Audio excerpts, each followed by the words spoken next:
চট্টগ্রামবাসীর দীর্ঘদিনের প্রত্যাশা পূরণে প্রধানমন্ত্রী শেখ হাসিনার নির্দেশে সড়ক পরিবহন ও মহাসড়ক বিভাগ মেট্রো রেল নির্মাণের উদ্যোগ নিয়েছে বলে জানিয়েছেন সড়ক পরিবহন ও সেতুমন্ত্রী ওবায়দুল কাদের। রবিবার সকালে সচিবালয়ে বাংলাদেশে নিযুক্ত দক্ষিণ কোরিয়ার রাষ্ট্রদূত লি জেং-কিউনের নেতৃত্বে একটি প্রতিনিধি দলের সঙ্গে সাক্ষাৎ শেষে তিনি এ উদ্যোগের কথা জানান। চট্টগ্রামের অফুরন্ত সম্ভাবনা কাজে লাগাতে নগরবাসীর দীর্ঘদিনের প্রত্যাশা পূরণে মাননীয় প্রধানমন্ত্রীর নির্দেশে সড়ক পরিবহন ও মহাসড়ক বিভাগ উদ্যোগ নিয়েছে মেট্রো রেল নির্মাণের। আপনারা জেনে আনন্দিত হবেন যে চট্টগ্রাম শহরের জন্য পরিকল্পিত পরিবহন ব্যবস্থা এবং মেট্রো রেল চালুর লক্ষ্যে কুইকেয়ার সহায়তায় সম্ভাব্যতা যাচাইয়ের কাজ শুরু করতে যাচ্ছে। কাউকে দোষারোপ করে নয়, জলাবদ্ধতা নিরসনে যার যা দায়িত্ব তাই পালন করতে হবে বলে মন্তব্য করেছেন স্থানীয় সরকার মন্ত্রী তাজুল ইসলাম। এ সময় ঢাকা চট্টগ্রামের জলাবদ্ধতা নিরসনে বেদখল খালগুলো উদ্ধারে গুরুত্ব আরোপ করেন তিনি। রবিবার সকালে সচিবালয় স্থানীয় সরকার বিভাগে ঢাকা উত্তর দক্ষিণ ও চট্টগ্রামের জলাবদ্ধতা নিরসনে নেওয়া পদক্ষেপের পর্যালোচনা সভায় তিনি একথা জানান। দেশের ই কমার্স খাতে শৃঙ্খলা ফেরাতে উদ্বোধন করা হলো ইউনিক বিজনেস আইডেন্টিফিকেশন ইউবিআইডির। এর ফলে ফেসবুক সহ অনলাইন মাধ্যমে যারা ব্যবসা করবেন তাদের আসতে হবে নিবন্ধনের আওতায়। রবিবার সচিবালয়ে সকাল 10টায় প্রথমে ডিজিটাল কমার্স ব্যবসার সার্বিক বিষয়ে পর্যালোচনা সভা হয়। এরপর দুপুর 1টায় অ্যাপের উদ্বোধন করেন বাণিজ্যমন্ত্রী টিপু মুন্সি। আপিল বিভাগে সদ্য নিয়োগ পাওয়া বিচারপতি FRM নাজমুল আহসানের মৃত্যুতে বন্ধ রাখা হয়েছে সুপ্রিম কোর্টের 2 বিভাগের কার্যক্রম। রবিবার আপিল বিভাগের কার্যক্রমের শুরুর আগে দিনের কার্যক্রম বন্ধ রাখার অনুরোধ জানান অ্যাটর্নি জেনারেল AM আমিনউদ্দিন। এতে সম্মতি দেন আপিল বিভাগের জ্যেষ্ঠ আইনজীবীগণ। পরে বিষয়টির সাথে একমত পোষণ করে কার্যক্রম বন্ধের কথা জানান প্রধান বিচারপতি হাসান ফয়েজ সিদ্দিকীর নেতৃত্বাধীন ভার্চুয়াল আপিল বেঞ্চ। সরকারি বিধি নিষেধের প্রতিবাদে উত্তাল কানাডা। শনিবার ভ্যাকসিনের বিরোধিতায় দেশটির অর্থনৈতিক কেন্দ্র টরেন্টোতে ট্রাক র্যালিতে অংশ নেয় 500-এরও বেশি স্বাস্থ্যকর্মী। ফ্রিডম কনভয় নামের ট্রাক চালকদের বিক্ষোভ ছড়িয়ে পড়ে কানাডার বিভিন্ন শহরে। জাস্টিন ট্রুডোর সরকার টিকা সনদ বাধ্যতামূলক করার ঘোষণার পর থেকেই দেশটির পূর্ব ও পশ্চিমাঞ্চল থেকে শত শত ট্রাক চালক র্যালি করে রাজধানী অটোয়া, টরেন্টো ও কুইবেকে আসতে থাকে। মেক্সিকোর জাকাতিকাস রাজ্যে 2 দল সন্ত্রাসীদের সংঘর্ষে নিহত হয়েছে অন্তত 16 জন। শনিবার আধিপত্য বিস্তারকে কেন্দ্র করে সংঘর্ষ বাঁধলে হতাহতের এ ঘটনা ঘটে। জাকাতিকাস রাজ্যের প্রসিকিউটর ফ্রান্সিসকো মুরিলো জানান, ফ্রেসনিলো পৌরসভার সড়কে কম্বলে মোড়ানো 10টি লাশ উদ্ধার করা হয়। অপরদিকে পার্শ্ববর্তী প্যানফিলো নাটেরার একটি গুদামের ভেতর থেকে উদ্ধার করা হয় বাকি 6টি লাশ। 2024 সাল থেকেই সমুদ্রে তিমি শিকার বন্ধ করে দেবে আইসল্যান্ড। একদিকে দ্রুত গতিতে তিমির সংখ্যা হ্রাস এবং অন্যদিকে ক্রমশ বেড়ে চলা সমালোচনা, এই দুয়ের জেরেই তাদের এই সিদ্ধান্ত বলে দাবি দেশটির। তবে দেশটিতে নির্দিষ্ট চুক্তির ভিত্তিতেই মৎস্যজীবীরা তিমি শিকার করে থাকেন, যাদের অধিকাংশেরই রয়েছে 2024 সাল পর্যন্ত তিমি শিকারের লাইসেন্স।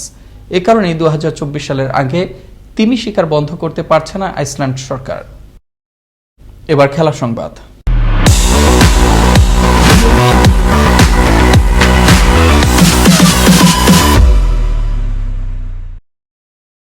আলিভিয়ের জিরোর জোড়া গোলে মিলান ডার্বিতে জয় পেল এসি মিলান। সিরি আর চির প্রতিদ্বন্দ্বীদের কাছে 2-1 গোলে হারল ইন্টার মিলান।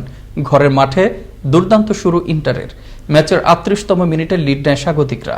গেস্টদের জাল কাপান ইভান পারিসিস। প্রথমার্ধ শেষ হয় ইন্টারের 1-0 গোলে এগিয়ে থাকার মধ্য দিয়ে। বিরতি শেষে আক্রমণের ধার বাড়ায় এসি মিলান। গোল পেতে অপেক্ষা করতে হয় 75তম মিনিট পর্যন্ত। আলিভিয়ের জিরো ফেরান ম্যাচের সমতা।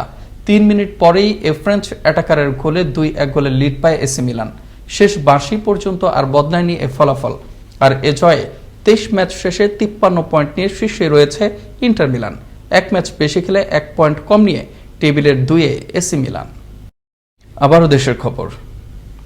উপমহাদেশের প্রখ্যাত সঙ্গীত শিল্পী লতা মঙ্গেশকরের মৃত্যুতে গভীর শোক প্রকাশ করেছেন রাষ্ট্রপতি মোহাম্মদ আব্দুল হামিদ এবং প্রধানমন্ত্রী শেখ হাসিনা। রবিবার পৃথক পৃথক শোক বার্তায় রাষ্ট্রপতি ও প্রধানমন্ত্রী তার বিদেহী আত্মার শান্তি কামনা করেন এবং তার শোক সন্তপ্ত পরিবারের প্রতি গভীর সমবেদনা জানান।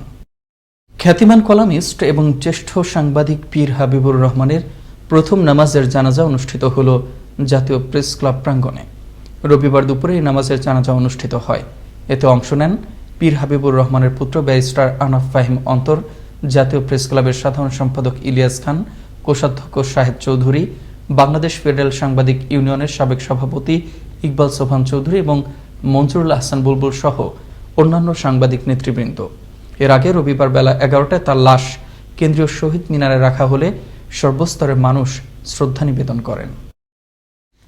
শনিবার রাতে নাটোরের মল্লিকহাটি ঘোষপাড়া কিশোর সংঘের সরস্বতী পূজা মণ্ডপে 8 থেকে 10 জন তরুণ মদ্যপ অবস্থায় নাচানাচি করতে থাকলে তাদের বাধা দেয় সুশান্ত কুমার নামের অপর এক তরুণ। এ সময় তাকে মাটিতে ফেলে পিঠে ও হাতে ছুরিকাঘাত করে পালিয়েছে মদ্যপ যুবকরা। পরে আহত অবস্থায় সুশান্তকে প্রথমে সদর হাসপাতালে ভর্তি করে স্থানীয়রা। সেখানে অবস্থার অবনতি হলে সুশান্তকে রাজশাহী মেডিকেল কলেজ হাসপাতালে পাঠানো হয়। এই ঘটনায় মামলা দায়েরের প্রস্তুতি চলছে বলে জানায় তার স্বজনরা। দেখছেন আনন্দ টিভি সংবাদ। নিচ্ছে আরও একটা বিরতির পর যা থাকছে। কক্সবাজারের টেকনাফে র্যাবের অভিযানে আটক 2, বিপুল পরিমাণ ইয়াবা উদ্ধার। এবং ফরিদপুরের সদরপুরে মাদকদ্রব্য ও নগদ অর্থসহ 2 মাদক কারবারি আটক।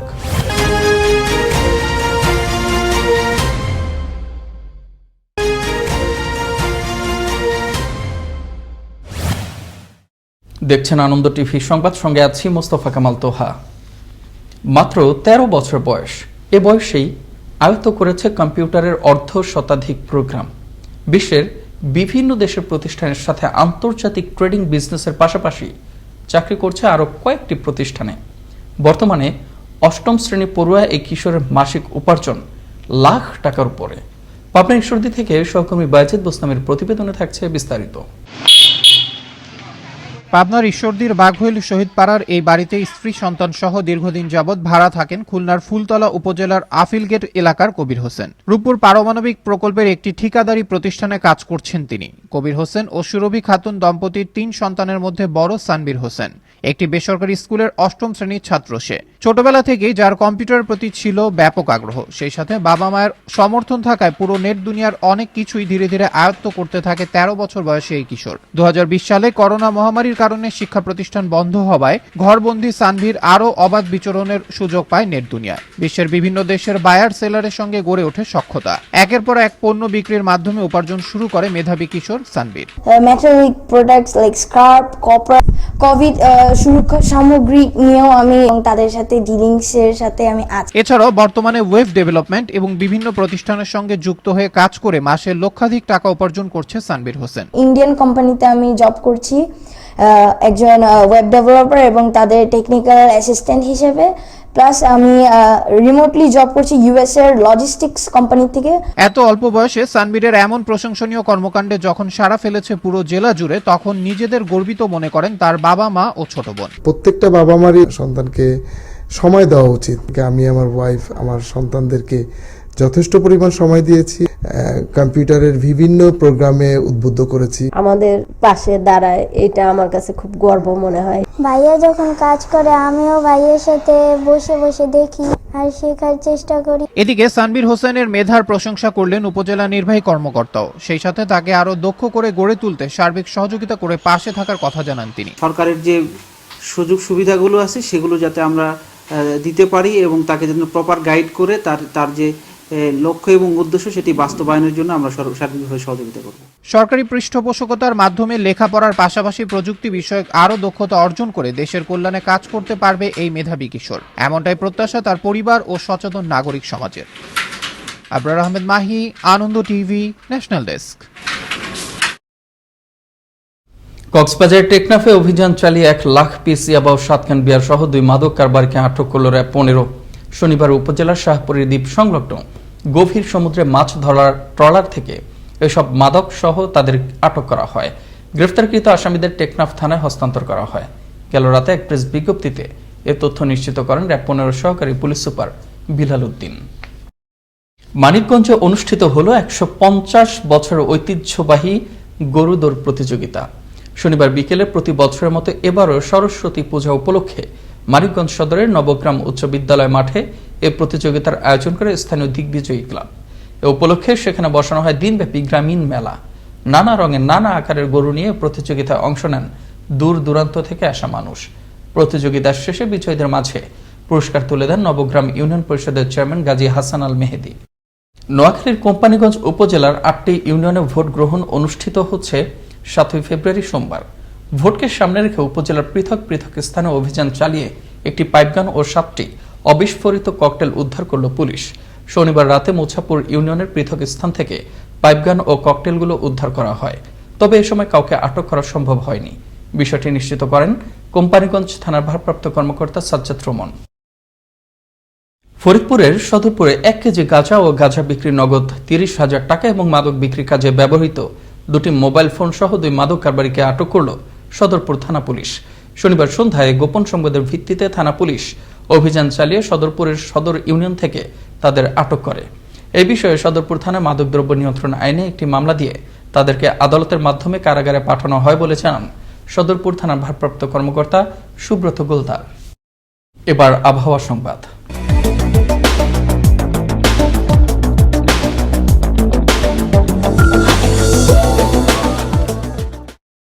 রবিবার সকাল 9টা থেকে পরবর্তী 24 ঘন্টার আবহাওয়ার পূর্বাভাসে বলা হয়, অস্থায়ীভাবে আংশিক মেঘলা আকাশ সহ সারা দেশের আবহাওয়া প্রধানত শুষ্ক থাকতে পারে।